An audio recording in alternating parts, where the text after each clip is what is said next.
কুরুক্ষেত্রের যুদ্ধক্ষেত্রে এমন একজন যোদ্ধা ছিলেন যিনি ছিলেন সম্পূর্ণ একা। তিনি ছিলেন একাধারে দানবীর, অতুলনীয় ধনুর্ধর, কিন্তু সারা জীবন তিনি শুধু অবহেলাই পেয়েছিলেন। তিনি হলেন কর্ণ, মহাভারতের সবচেয়ে শক্তিশালী অথচ সবচেয়ে দুঃখজনক চরিত্র। আজ জানব কেন কর্ণের জীবন ছিল এক অন্তহীন যন্ত্রণা। কর্ণের জন্ম হয়েছিল এক অলৌকিক ঘটনার মাধ্যমে। কুন্তী দেবী ঋষি দুর্বাসার কাছ থেকে একটি বর লাভ করেন, যে কোনো দেবতাকে আহ্বান করে সন্তান লাভ করার ক্ষমতা। কৌতূহলবশত তিনি সূর্যদেবকে আহ্বান করেন, আর সেই মুহূর্তেই জন্ম নেয় এক দিব্য শিশু, যার শরীরে ছিল স্বর্ণের কবচ ও কুণ্ডল। কিন্তু সমাজের ভয়ে অবিবাহিত কুন্তী সেই শিশুকে একটি ঝুড়িতে করে নদীতে ভাসিয়ে দেন। ভাবুন তো, জন্মের মুহূর্তেই নিজের মা তাকে পরিত্যাগ করেছিলেন। একজন সারথি অধিরথ ও তার স্ত্রী রাধা কর্ণকে লালন পালন করেন। কর্ণ বড় হতে থাকেন অসাধারণ প্রতিভা নিয়ে।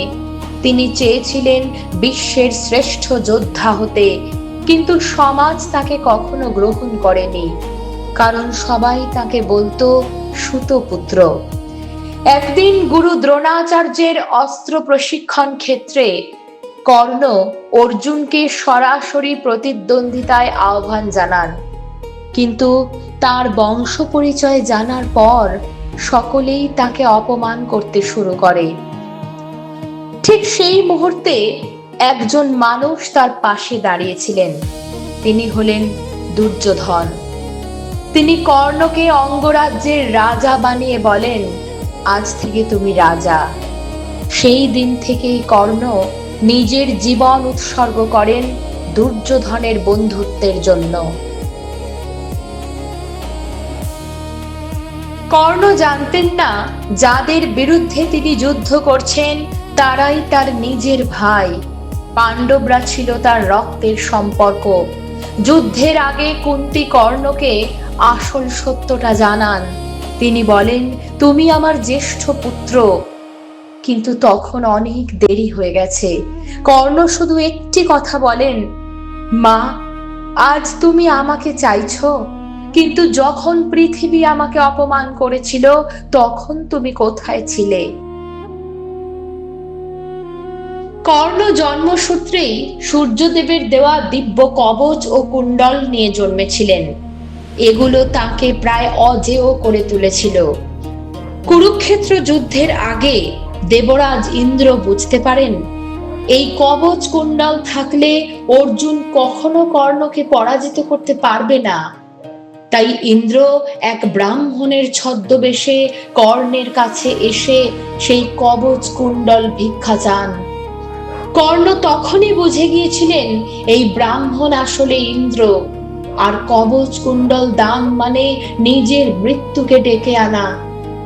কিন্তু তবুও কর্ণ তা দান করেন, কারণ কর্ণের কাছে নিজের প্রাণের চেয়েও বড় ছিল তার প্রতিজ্ঞা।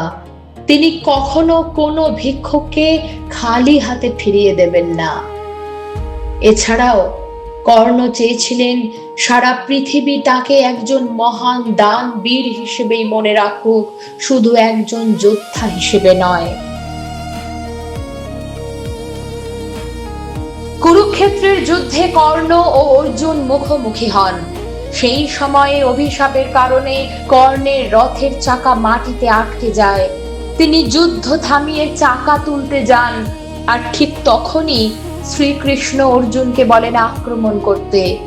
অর্জুনের তীরে আহত হয়ে মাটিতে পড়ে যান কর্ণ, কিন্তু মৃত্যুর আগে পর্যন্ত তিনি নিজের ধর্ম ছাড়েননি।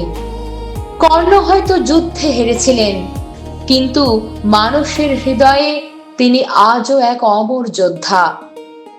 একজন মানুষ যিনি সারা জীবন ভালোবাসা খুঁজেছিলেন, কিন্তু পেয়েছিলেন শুধু অপমান আর একাকিত্ব।